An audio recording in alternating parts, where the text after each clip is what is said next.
Bueno, buenas tardes a todos. Muchas gracias por la presencia. Estamos dando inicio a nuestro cuarto año del seminario Derecho, Política y Sociedad en el Mundo Contemporáneo. Y estamos muy contentos en esta edición, en particular, en esta apertura, tener como invitado especial al rector de la Universidad de El Salvador, al doctor Carlos Álvarez de Arzuaga.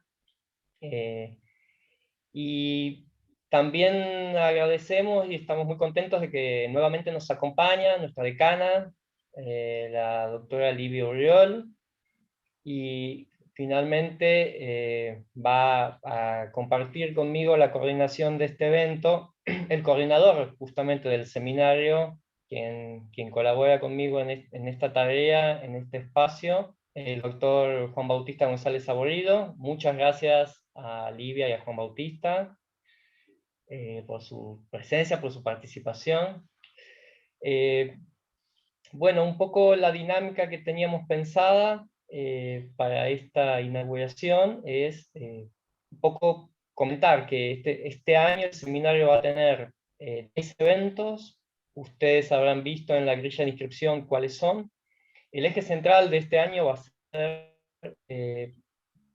pensar los desafíos del mundo contemporáneo a partir del pensamiento y las reflexiones del Papa Francisco, como ha sido habitual, pero además con un eje muy especial en Fratelli Tutti, la última encíclica de su santidad. Entonces, con esa visión elaboramos un programa con invitados especiales, investigadores, tanto de la Universidad de El Salvador como de otras instituciones que nos van a acompañar.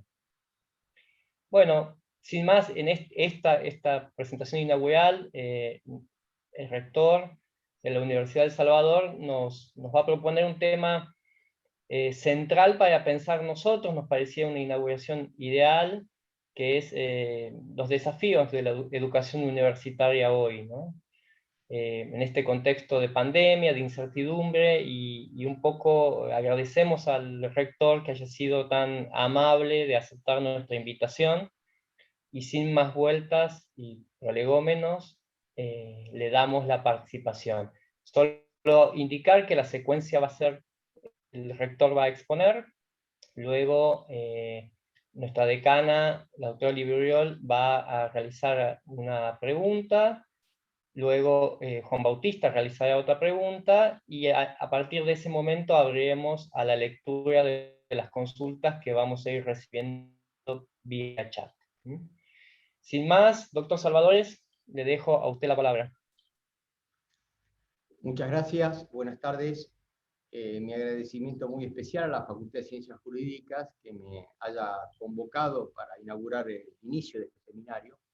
Un seminario que está suficientemente prestigiado por estos últimos años y los distintos asistentes que han tenido y los temas que se han tratado.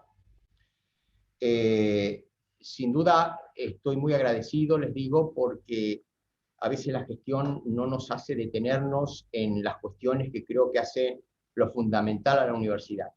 Esto es volver a prestarle un poco más de atención a lo que es el conocimiento, la educación y la universidad como institución educativa. Es por eso que creo que primero me parece oportuno que me refiera a lo sustancial del tema universitario, y es la educación. La educación es un proceso que bien puede ser caracterizado por su herencia etimológica. Es que a partir del verbo latino educere, estamos sacando algo, sacar hacia afuera, y del verbo educare es cuidar, criar, nutrir, es cuidar al ser. Me sugiere ante todo un ambiente, un lugar. El educere parece tener la preocupación de mirar más adentro del ser, para despertar sus virtudes interiores hacia la propia realización. El educare parece preocuparse de llevar desde afuera las condiciones, ayudas, estímulos y complementos para que el ser en cuestión pueda desarrollarse según su naturaleza. Es evidente que educar personas se hace dentro de una realidad concreta y determinada. El proceso educativo será tal en la medida que desarrolla al ser humano su integridad. Esto involucra la indispensable dimensión social. Al tener a la persona como sujeto de la educación, en los distintos estratos y niveles, debe tener en cuenta esa imagen de persona que colaborará en su desarrollo. A esto se ajustan los diseños curriculares, los planes, programas, etc. Lógicamente, si la institución carece de la imagen o idea con la que pretende formar sus educandos, me produce pánico que sea calificada como institución educativa. Se ha dicho sabiamente que los grandes errores y los grandes aciertos de los sistemas educativos en la historia y en la actualidad han surgido como consecuencia lógica de una idea equivocada o desviada de esa esencia última del ser humano como tal. La educación, en tal sentido expuesto, viene a ser fundamental para el progreso del hombre y la sociedad. Es el proyecto de una persona que se desenvuelve en un ámbito formado y constituido para ello. Estoy persuadido que las instituciones educativas deben ser, o mejor dicho, tener una misión que guiará en la realización personal. Todo esto me lleva a presumir, sospechar, que las frustraciones sociales que vivimos no son ajenas a equivocaciones en procesos educativos. La universidad es una institución educativa por antonomasia. Desde tiempos medievales, caracterizada por hecha de hombres, las universidades han tenido un cambio desde París y Bolonia a nuestros tiempos. Pero coincidimos con Haskins que la organización fundamental permanece intacta. La continuidad histórica no se ha quebrado. Ellos crearon la tradición universitaria del mundo moderno. Aquella tradición común que les pertenece a todas las instituciones de educación superior, a las más nuevas y a las antiguas. Aquella tradición que todos los individuos del college y de las universidades deberían conocer, valorar y preservar. Estas sociedades de maestros y estudiantes que no solo buscaban la ciencia y la verdad, se unían para tener asistencia mutua, para protegerse. No olvidemos que primigeniamente universidad apunta más a la unidad, al grupo. Luego será la universidad del aprendizaje. La universidad no es soledad, no es uno, es comunidad, donde la calidad moral, más allá de la procedencia social de sus integrantes, será por la seriedad de su vida intelectual. En más de 9 siglos, las universidades han pasado por pestes, guerras, hambrunas y crisis de diversas magnitudes. A pesar de ello, llegaron a nuestros días saludablemente y gestionando desarrollo social. La universidad, siguiendo lo señalado, es un grupo social. Así nació, fruto y resultado de la vinculación personal. Este grupo de personas tenían una relación, unión o enlace personal o físico con un objetivo o quehacer común que los distinguía de otras asociaciones. Y era, en términos de Alfonso X el Sabio, aprender los saberes. El saber es el objetivo que permite diferenciar a la universidad de otro grupo social, o mejor dicho, de otra comunidad. Si la universidad pierde ese fin, pierde su naturaleza. Eso me lleva a creer que la universidad es una comunidad de seres próximos, cercanos, en un lugar determinado que habilita o permite el diálogo superando al conocido, al compañero y al condiscípulo. Se confluye en el ámbito de la sociabilidad. El hombre solo no aprende, solo se motiva a reflexionar. La universidad es la relación profesor, alumno y alumnos entre sí. Allí está la riqueza de lo universitario. en ese ámbito donde no solo buscará conocer las cosas o los hechos, sino su explicación y razón. Aquí me distancio del mero conocimiento de procedimientos y recursos que auxilian a la ciencia y van más encabellados en la instrucción. Cuando la universidad tiende a satisfacer ese interés inmediato, propio del mercado o de la mera ambición personal del estudiante, se irá distanciando de su naturaleza y su fin educativo. Entra a competir como agencia de colocaciones o empleo. En tiempos propios a la pandemia, en congresos, simposios, eventos de todo tipo, se encontraron en analizar las formas y medios de empalmar los contenidos curriculares con la empleabilidad. Más aún, hasta promover adecuar los planes de estudios a los requerimientos del mercado. Esto pone en riesgo a la universidad como entidad educativa. El profesional educado solo podrá tener la versatilidad para adecuarse a los requerimientos que puede exigir la empleabilidad y cuenta con habilidades para aportar adecuadamente sus conocimientos. Esta es la gran diferencia. La universidad colabora en el desarrollo social como lo hemos señalado, pero es indudable que desde hace años se han sucedido acontecimientos que limitaron el desarrollo a sectores o estratos de la sociedad y por otro lado, no advierto que los universitarios hayan demostrado que tengan una sólida formación educativa que los convierta en agentes de cambio. Me refiero preferentemente a nuestro país y en algunos otros países de América. La Organización para la Cooperación y Desarrollo tiene elaborado un ranking de los países más educados del mundo, que son aquellos con mayores porcentajes de personas que completaron estudios terciarios. El primero es Canadá, con el 56% de su población adulta que tiene algún título universitario o recibió algún tipo de educación superior. Le siguen Japón, Israel, Corea del Sur, Estados Unidos, Finlandia, Noruega, Australia. En América Latina ingresan en la lista de los 40 ranqueados Costa Rica, en el lugar 30 con el 23%, y luego siguen Colombia y México. Canadá, con la mayor cantidad de universitarios, país con un PBI de $48.000 per cápita aproximadamente, advierte el valor de la educación universitaria. Su primer ministro Trudeau, en Davos, en el año 2016, decía: necesitamos educación para permitir que las personas aprendan, piensen y se adapten.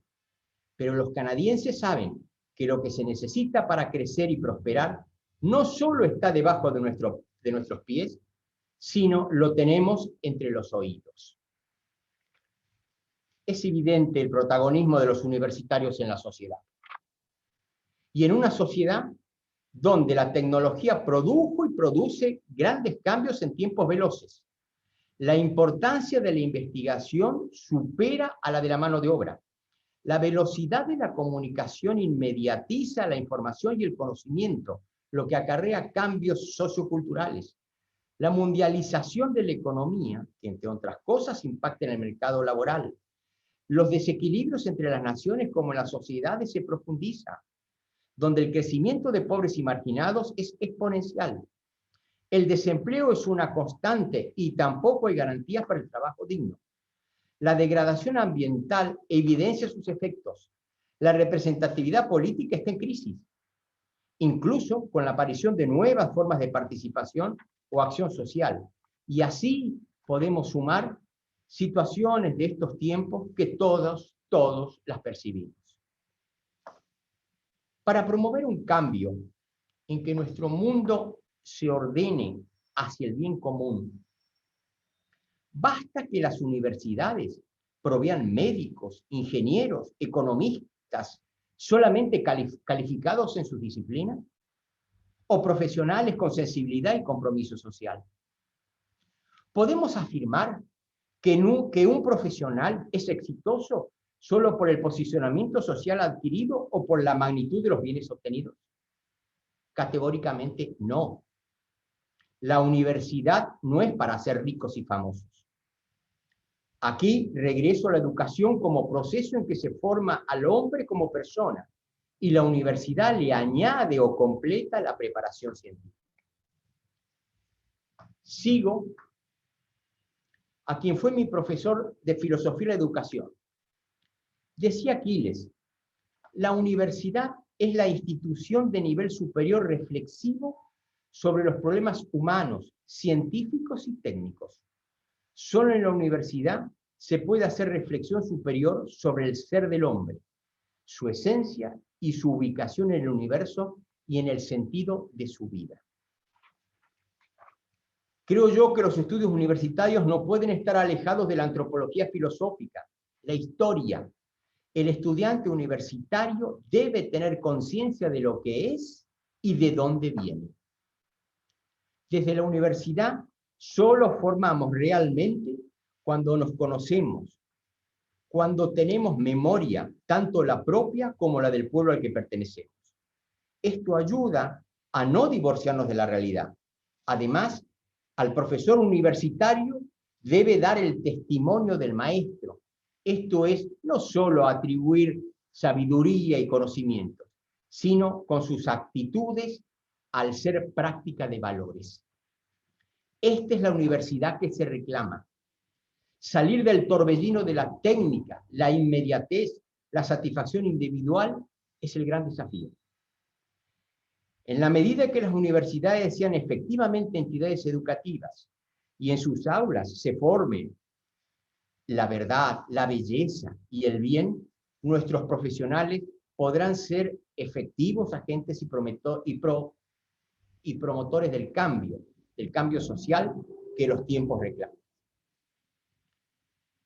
Estoy persuadido que deben revisarse los estándares donde se confunde el prestigio social con el académico, donde el éxito individual determina el posicionamiento en el ranking. Son supuestos parámetros de calidad educativa que poco tienen que ver con la incidencia educativa de la institución.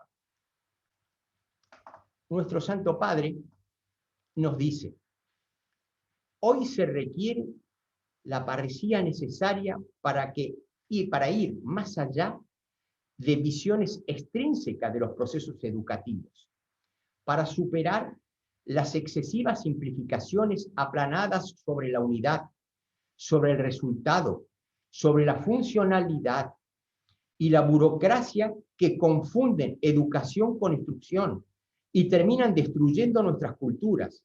Más bien se nos pide que busquemos una cultura integral, participativa y multifacética.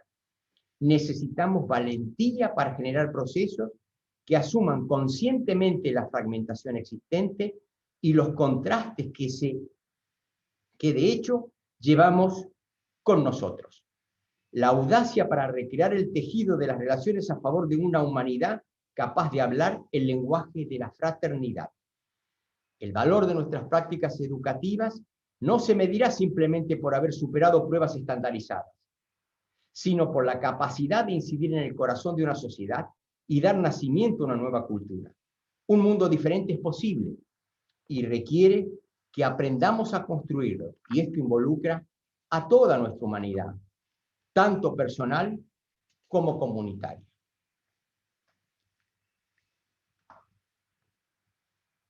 La universidad de calidad se preservará si puede seguir siendo un ámbito cultural en el cual el conocimiento y la reflexión confluyen en la formación de la persona que transita por la institución. La universidad no es un conjunto de cursos, buenos, malos o regulares, o actividades de transmisión de conocimiento. Más bien es un espacio institucional que hace posible la adquisición, transmisión y generación del conocimiento en una comunidad que marcan además a las personas con valores que atraviesan la experiencia universitaria. Si las universidades no se comprometen en promover cambios a través de su conducta institucional y de sus graduados ante las realidades lacerantes que vivimos, sus profesionales profundizarán las grietas y las diferencias. A esta altura de lo que estoy exponiendo, no puedo dejar de hacer una referencia a la pandemia que padecemos. Afectó a la universidad muy fuertemente en todo el mundo, y en países como Argentina sus efectos son aún más evidentes. La universidad es tradicionalmente una comunidad académica presencial, cuyos lazos se sostienen en el tiempo en virtud del hecho de haber transitado por las aulas, bibliotecas y lugares comunes a la institución. La riqueza que dan las aulas y todos sus espacios en el ámbito, es el ámbito para la diversidad de las ideas. El desarrollo y el crecimiento de la vida universitaria depende de ello. Medidas como el aislamiento social preventivo han impedido el cursado presencial, rasgo central de nuestra tradición universitaria. Este abrupto aislamiento ha dejado a docentes y alumnos entre sí, y alumnos entre alumnos, a todos de la universidad. Los ha alejado, pues muy pocas instituciones estaban preparadas tecnológica y culturalmente para trabajar la educación superior en entornos virtuales. Una enorme brecha ha surgido entre las instituciones que han fortalecido y expandido la utilización de herramientas virtuales y las que aún no lo han conseguido plenamente, como también las carencias tecnológicas de los alumnos. Pero la presencialidad hacia la universidad, pues la relación con el otro produce una experiencia personal que muestra que estamos en comunidad, con el sentido, con el destino que solidariamente tratamos de alcanzar. La asistencia tecnológica sin duda abrió un camino riquísimo, pero insuficiente para mantener en el ámbito social, entre propios y extraños, sean del lugar del diálogo y del debate. El mundo que nos espera no será igual. Lógicamente, la universidad tampoco. Sumado a los padecimientos que habrán sufrido y sufren, las pérdidas, frustraciones y hasta desesperanzas de la comunidad universitaria. Sobre este complejo entramado hay que diseñar una universidad que no abandone su naturaleza, pero además sea profundamente humanizada. En el mundo post-pandemia, quizás sea más necesario que nunca para la sociedad contar con una institución de educación superior que coopere en la generación de intercambios y conocimientos conjuntos, que articulen el más avanzado progreso técnico con la más rigurosa reflexión ética. Instituciones que formen personas capaces de ofrecer a la sociedad ideas y perspectivas para abordar los desafíos de este siglo. La tecnología ha sido un medio que se constituyó en el Mesías para superar el aislamiento. Pero no es la educación universitaria, es un medio para distribuir y difundir los conocimientos en reemplazo de la presencialidad. Sin duda, ante una realidad sin pandemia, lo virtual vendrá a incorporarse a la vida universitaria con mayor intensidad, pero no reemplazará a la comunidad universitaria. La virtualidad no puede reemplazar la dimensión presencial de la comunidad universitaria, porque aunque tengamos mucha virtualidad en el futuro post-pandemia, lo central será lo que se haga presencialmente.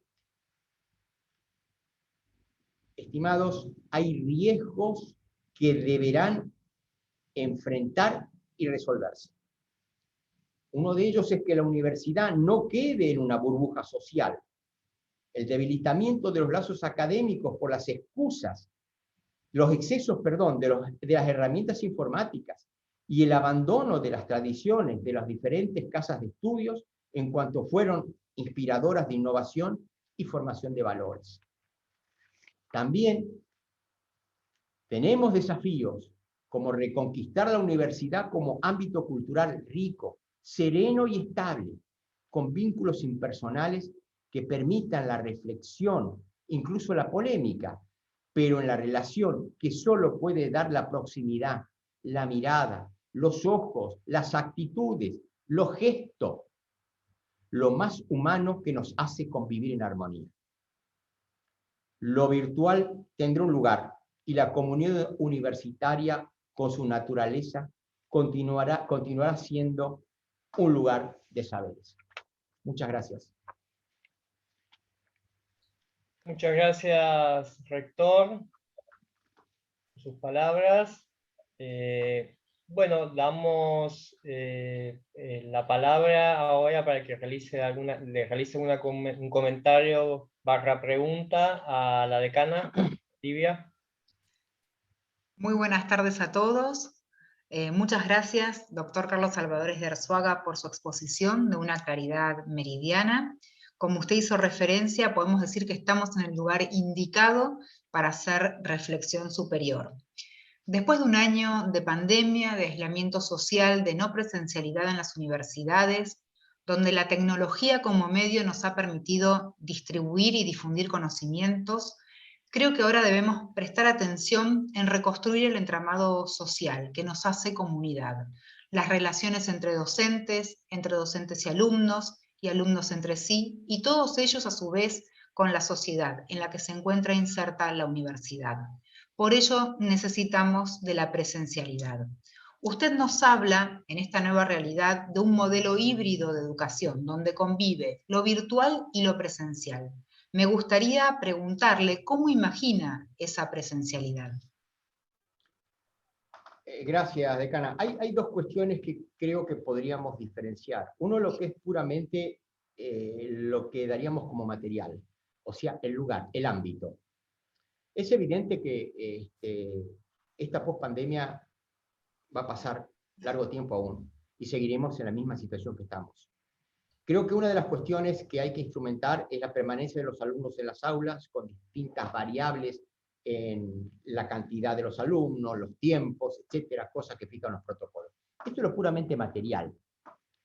Evidentemente esto lleva ¿a qué? A que el acceso que tiene el profesor, y aquí les hablo, profesor que gracias a Dios sigo siendo, es poder reunir la mayor cantidad de alumnos para hablarles de una sola vez, como hacemos normalmente en las cátedras presenciales. Ahora bien, esa realidad, desde esa pseudo presencialidad que está pasando y que va a seguir ocurriendo, se ve muy limitada. Esto nos lleva a que adaptemos nuevas, diríamos, métodos pedagógicos para mantener al alumno más concentrado en las distintas posiciones que nosotros vamos a adoptar con nuestras exposiciones. Por ejemplo, ¿a qué me refiero?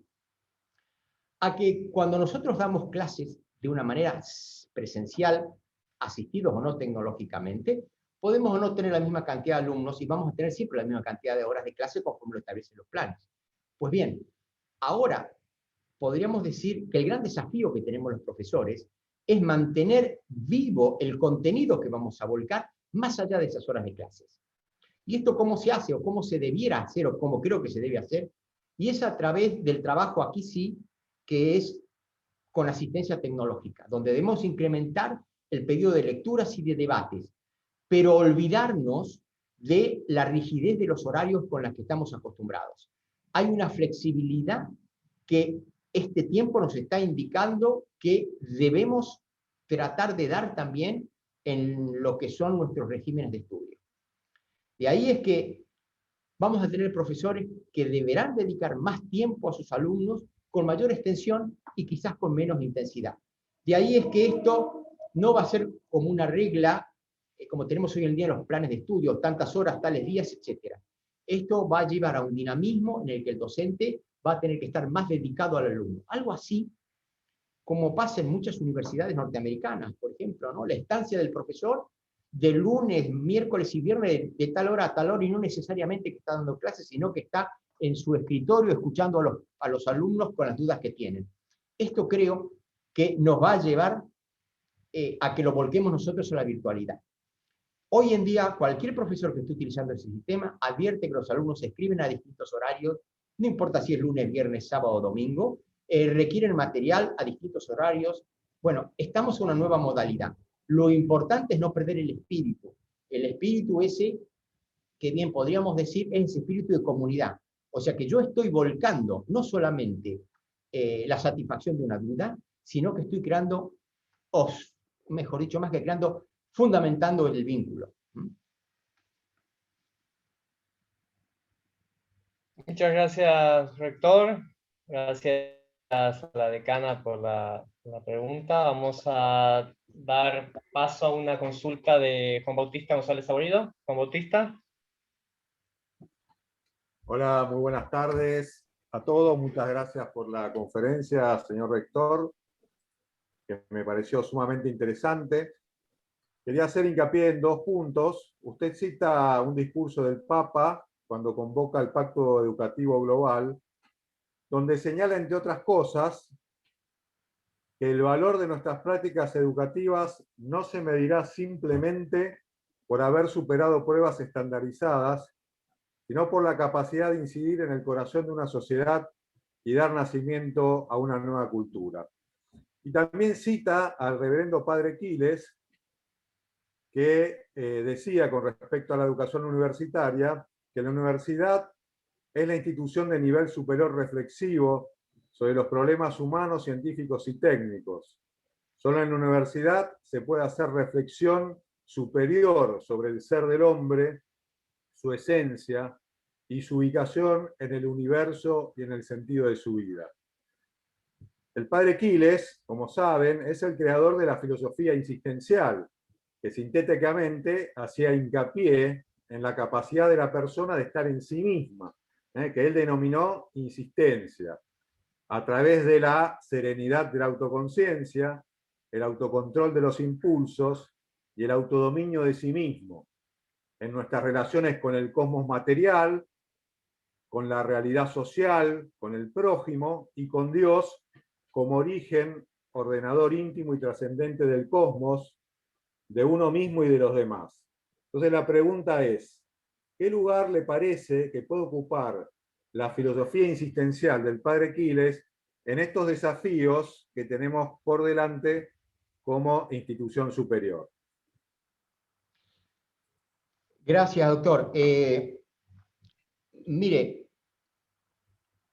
tengo más o menos frescos los recuerdos de los sábados a la mañana con las clases del padre Quiles. Yo era en aquel momento un joven de 23 años, ¿no? Pero me acuerdo que él siempre decía, y era como un latiguillo, hay que conocerse a uno mismo. Ese es el problema, hay que conocerse a uno mismo. Creo que podríamos sintetizar entre lo que dice la filosofía existencial, lo que dice su santidad y la educación universitaria a partir de esta máxima. Debemos tratar que nuestras instituciones universitarias lleven a que el alumno aprenda a conocerse. Y el aprender a conocerse es sustancialmente las 3 reglas que usted mencionó, ¿no? Más que todo, por ejemplo, el autocontrol, la autodecisión. Bueno, estas son cuestiones que en muchos casos nos llevaba horas planteando problemas pequeños, la manera o la forma que uno puede llevarlas adelante. Y esto no necesitamos cursos especiales de antropología. Yo dije, me refería a la antropología en el sentido que deben volcarse principios de antropología filosófica en distintas materias, en distintos cursos. No necesito más materias con esto.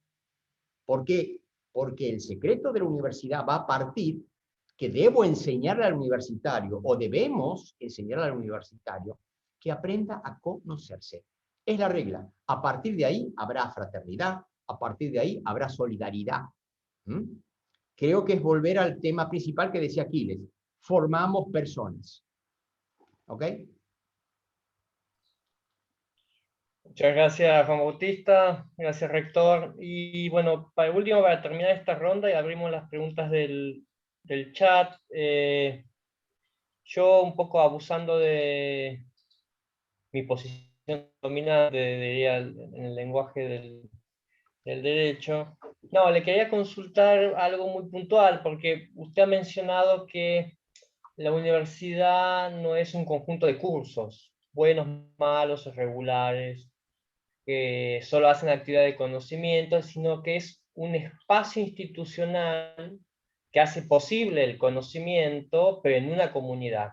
Y luego mencionó que en el mundo post-pandemia, que quizás sea más necesario que nunca contar con instituciones de educación superior que cooperen entre sí, que articulen progreso técnico con reflexión ética.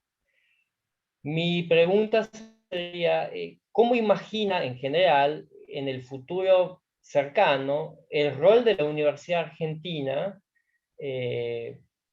en general la universidad y en particular las de orientación católica ante este desafío de la cooperación? Si es optimista, si cómo ve este futuro más o menos inmediato. He tratado de decirle que la universidad no es un conjunto de pegotes. No es que pego profesores más alumnos, más profesionales y demás. Que es una comunidad. ¿Y a qué nos lleva el sentido de comunidad? Que hay algo que vincula. Va a vincular sin duda primero el interés en que quieren ser todos profesionales. Pero esa vinculación va más allá de obtener el objetivo, que es el ser profesional. ¿Qué es lo que ocurre en un país como el nuestro? Que no siempre las universidades han nacido con este sentido. A veces me pregunto en soledad si todas nuestras universidades tienen una misión, que es lo que a veces nosotros vemos en los lemas de algunos. O me pregunto si realmente son instituciones efectivamente educativas o han sido creadas para satisfacciones económicas o políticas. Esto yo creo que me permite a ser optimista. ¿Por qué ser optimista? Porque todas estas cosas tienen trancos cortos. Tiene trancos cortos.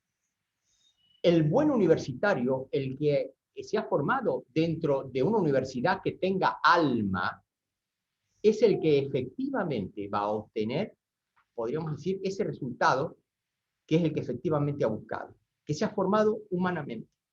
Y evidentemente estas universidades, las que tienen alma, van a ser las universidades que van a superar al resto. Los otros serán algunas que durarán unos años, se reunirán con otras, etc. Pero cuidado, es muy importante esto que digo, el alma. No sé por qué se me ocurrió decir que tiene alma, pero no sé otra manera de expresarlo. Quizá de una manera más porteña dirían, es un sentimiento. Bueno, esto creo yo que es lo determinante en la formación de las entidades universitarias. Muchas gracias, rector. Muy clara su observación. Bueno, damos inicio a las consultas por chat. El profesor Carlos Gorostegui, bueno, agradece al rector por su exposición y comenta que le parece haber una necesidad de internalizar el concepto de que la formación académica eficiente y eficaz es un medio y no un fin.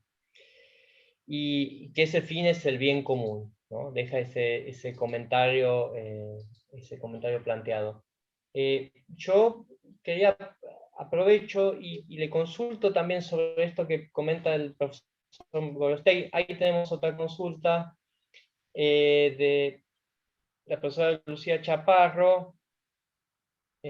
Bueno, agradece, lo felicita por la posibilidad del encuentro y hablar de lo común, de la unidad, de los vínculos y pensar en el bien común. Aprovecho estas dos primeras consultas para decirle que usted ha mencionado en su exposición insistentemente la palabra comunidad, que es una palabra muy presente en el lenguaje habitual de su santidad, pero que me parece que nosotros tendemos a, quizás en estos tiempos más individuales, dejarlo un poco de lado. Y quería decirle, preguntarle un poco cómo ve la presencia de la comunidad, cómo se recrean los lazos comunitarios en sociedades como las nuestras, ¿no? Tan tensionadas. Creo que ante todo hay que tener claro que la comunidad sin duda es una comunidad de intereses, o sea, son una serie de personas que van a tener un interés común. Pero ese interés común lo va a diferenciar de una sociedad comercial, etcétera, por algo que es mucho más profundo y que es esos lazos que lo identifican, donde se mezcla en muchos sentidos lo que podríamos decir es algo así como místico, algo muy mezclado con lo que se siente como místico y algo que siente igual al otro.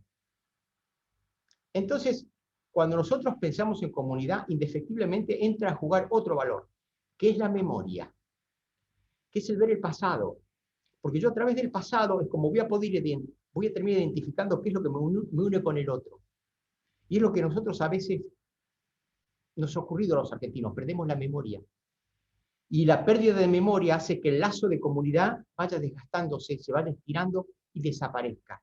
Al perder la memoria es muy difícil unirse a través de esos lazos que nos van a mantener, podríamos decir, como consolidados detrás de un objetivo en común. Y es algo que debemos volver a descubrir. La comunidad. Y la comunidad hacia una cuestión que también es interesante, que es la comunidad hacia lo popular. ¿Por qué me refiero a esto?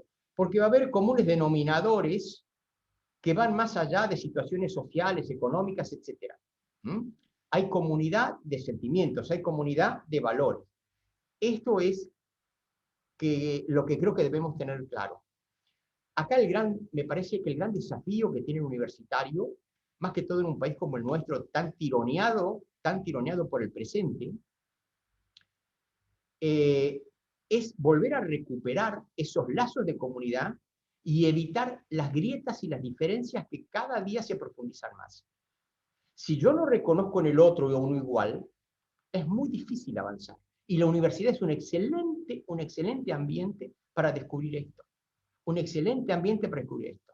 El hecho de que yo pueda hablar con otro que no piense igual que yo, que lo esté mirando a la cara, que lo esté mirando a los ojos, que veo cómo transpiran sus manos cuando habla, pues evidentemente me está mostrando que tengo uno que es igual a mí, que está al otro lado y que merece mi respeto. Estoy formando lazos de comunidad. Perfecto, muchas gracias. Ahí el profesor Guillermo Zelaya pregunta, le interesaría saber cómo usted proyecta la relación de nuestra comunidad universitaria en particular con la comunidad más grande del país en la que estamos insertos. ¿Cómo sería esa relación? Yo creo, profesor, que esto pasa por la inserción que tiene la comunidad, lo que provee la comunidad universitaria, esa comunidad universitaria dentro de la sociedad del siglo. Si nosotros pensamos que nuestro graduado, nuestro profesional, son agentes de cambio, lo que van a cambiar es a través de lo que sienten, de lo que piensan y de lo que creen. Entonces van a cambiar pensando también una sociedad con ese sentido de buscar los lazos comunes, de buscar las coincidencias. Por eso que creo que esa relación es inmediata. No es, a veces nos vamos, por eso es lo que traté de decir en algún párrafo, pensar el egresado fulano es ministro, el egresado mengano es presidente de tal cosa. Esto es absolutamente secundario. Acá lo que importa es cuando el egresado fulano, el egresado mengano, ha creado lazos en la comunidad que le permite redescubrir un futuro común. Esto es lo importante. Lo importante no es dónde está, sino qué es lo que está haciendo. Esto tiene mucho que ver con, usted, doctor Jensen, que es un especialista, con la famosa lógica del poder. Nosotros a veces seguimos pensando en el que uno tiene poder conforme al espacio, y perdemos de vista que el poder no pasa por el espacio, sino que pasa por el proceso, que son cosas distintas. Bueno, me parece que acá con el sentido de la universidad y de ser un semillero de agentes de cambio, pasa por eso también, ¿no? Muchas gracias. Una pregunta aquí del vicerrectorado académico. ¿Qué opinión le merecen las aulas invertidas, el aprendizaje basado en alumno versus presencialidad llevada a la virtualidad basada en el docente? ¿Me podría aclarar un poco la pregunta? Sí, la pregunta del vicerrectorado académico, su opinión en base de las aulas invertidas, porque la lógica de discutir un poco presencialidad o virtualidad, en las dos lógicas el docente sigue ocupando un rol preponderante, en cambio en la lógica de las aulas invertidas es el alumno el que lleva un poco más la iniciativa, y es una modalidad que se puede aplicar virtual o presencial. Digo porque en el vicerrectorado académico están más concentrados en que el debate no es solo virtual o no virtual. Claro, estoy totalmente de acuerdo que el tema, lo sustancial no es que es virtual o no virtual, pero la realidad es que existe el problema de virtual o no virtual. Lo que creo es que la motivación no está dado por el sistema, está dada por la persona. En eso no hay salida. Yo puedo poner la mejor plataforma educativa, pero si tengo del otro lado un señor que es un inútil, evidentemente no voy a motivar a nadie, ni voy a mantener vivo el interés a través de esto, ¿no? Que va a ser estas clases con asistencia técnica. Quería aclarar que es el vicerrectorado de la Universidad Católica de Santa Fe, el que hacía la consulta, porque no me había faltado. Bueno, el doctor Pablo Gayat lo felicita y dice que por sus palabras y este testimonio acerca de la misión de la universidad en medio de una sociedad, y agradece la invitación para esta instancia. El agradecido soy yo, con un excelente amigo y decano. Juan Martín Colombres consulta cómo cree que podemos proyectar un espacio común para el desarrollo de los vínculos humanos entre alumnos y docentes en esta nueva realidad que nos toca atravesar. Un poco, parece que usted ya algo ha mencionado, no sé si quiere ampliar un poco. Sí. No, los espacios comunes dependen de la creatividad que tengamos. Espacios siempre hay. Siempre hay.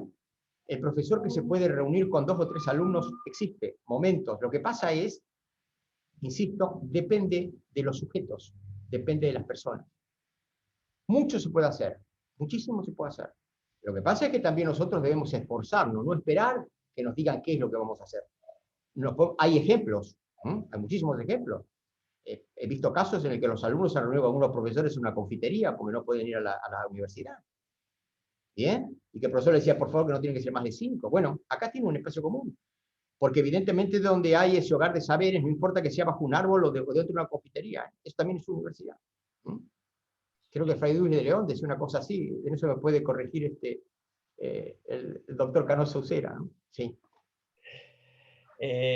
La profesora Patricia Cores, el vicerrectorado académico, comenta que la universidad por su misión es educar, y educar es algo del corazón y también un acto de esperanza, comenta. Sí.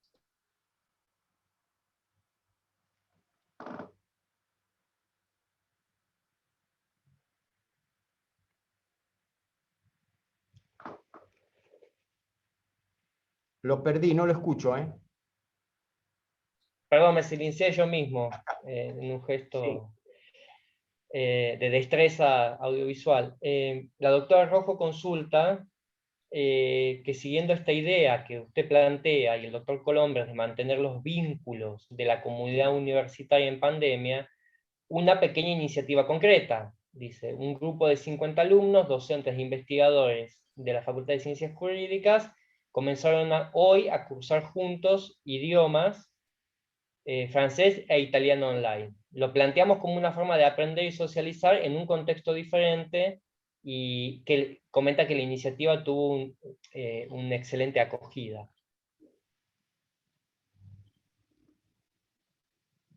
Gonzalo Murcia agradece que es muy bueno. Bueno, rector, yo, si no hay más consultas, le dejaría para un cierre, si quiere aportar una reflexión final. ¿Es impropio que le pida al doctor Canosa Ucera que haga el cierre? Por supuesto que no, y ahí lo habilitamos al doctor Canosa Ucera. Doctor. Rector, muchísimas gracias, es un honor. Estoy completamente de acuerdo con lo que has dicho y con lo que han dicho también los colegas con los que he tenido el gran honor de compartir este seminario virtual, que nos permite vernos por esta vía, al menos con más frecuencia de lo que podríamos vernos personalmente, con lo cual yo creo que en efecto la virtualidad ha venido para quedarse y puede ser ciertamente útil. Mientras estabas hablando, yo pensaba en algunos problemas que tengo en la Universidad Española. Y quizás el que más me preocupa, y enlazo con alguna de las cosas que tú has dicho, que con independencia de que utilicemos medios virtuales o lo que llamas presencialidad, que también decimos así en España, presencialidad se ha convertido. Mantener la presencialidad es el verdadero reto de las universidades en la actualidad. Es que y ya pensaba en esto antes de este episodio epidemiológico que sufrimos, es que tengo la impresión de que, aunque la universidad sobrevivirá, porque solo la Iglesia Católica es más longeva que la universidad, solo por 1200 años o por 1000 años, pero bueno, lo suficiente para que todavía nos gane, y así será siempre, desde luego, esa disonancia entre la universidad y la sociedad. Es decir, como que nuestros alumnos buscan otra cosa que acaso encuentran en Internet, esa información masiva que Internet proporciona y que parece que aleja a la universidad de los intereses de los discentes. Y eso me preocupa un poco, porque bueno, la universidad imagino que siempre deberá seguir siendo leer libros, pero al parecer los libros pues es una cosa que, aunque queda muy bien en estos webinars, como ahora se llaman, eh, eh, resulta que al parecer ni siquiera los universitarios los frecuentan tanto como debieran. Y otra cosa que me preocupa en la universidad, y que como ocurre en las universidades americanas, como sabéis, y también ha ocurrido, por ejemplo, en mi universidad, la Universidad Complutense, una universidad pública, es que no todo se puede debatir, no todo se puede discutir, porque por razones de imposición ideológica o bien porque determinados grupos defienden determinadas posiciones y no están dispuestos a oír opiniones disidentes. Es decir, que aquello de reconocer como igual a quien no piensa como yo, como tú decías antes, pues no siempre se puede producir.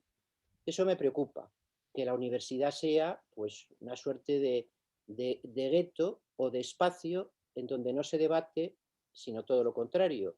Y por lo tanto, en esas condiciones no alcanzará la verdad a la que también la universidad siempre ha aspirado.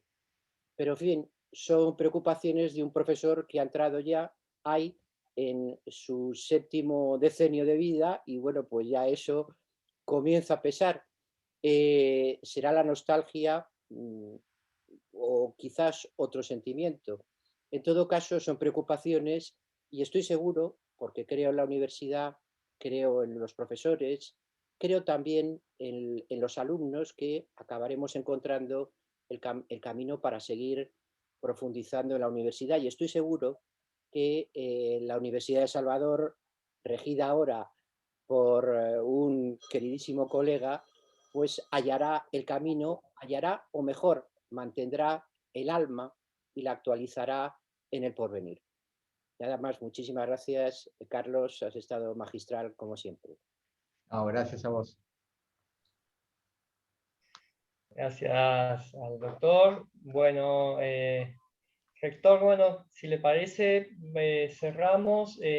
Yo solo quería el aviso parroquial, anunciar que el 12 de abril tendremos como segunda instancia de este seminario la presentación de Austin Eyebright, el biógrafo del Papa Francisco, el periodista y profesor inglés, que compartirá con nosotros sus reflexiones sobre la última obra que escribió un poco a 4 manos con su santidad, llamada Soñemos Juntos. Será en un horario un poco más temprano, a las 3:30 de la tarde de Argentina, en virtud de los usos horarios, así que están todos invitados.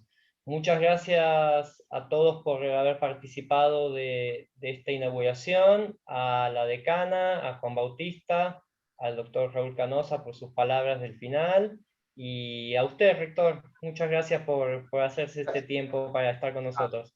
Gracias a ustedes, hasta pronto. Muchas gracias. Adiós. Hasta luego.